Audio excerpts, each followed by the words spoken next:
So speaking directly to trauma folks, people that are working through trauma, these structures can actually be places that we hide out in.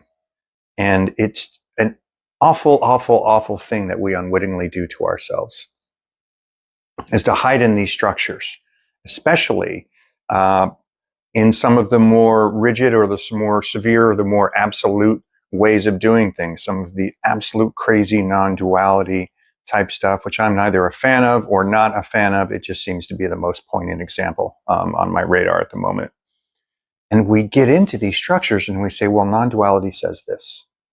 And then therefore, and then whatever the therefore is, seems to be a rejection of our direct experience. And what I mean by that, let's say we'll make up one more specifically, a rejection of how I'm feeling, a rejection of noticing when a trauma pattern shows up, a rejection of when we're supercharged, we're activated, something's triggered us, and everything in us is saying, lean into this, feel into this.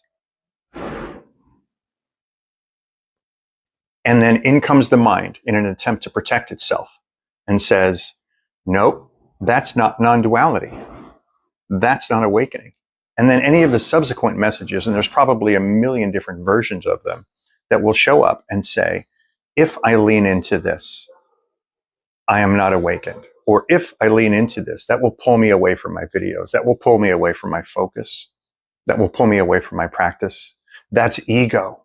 That's a big one. That's ego talking right there. And then anything in the felt space, the immediate felt space, that is literally begging to be addressed, to be acknowledged, to be held space for being given room to just exist as a sensation, is immediately crushed, dismissed, stuffed back down again,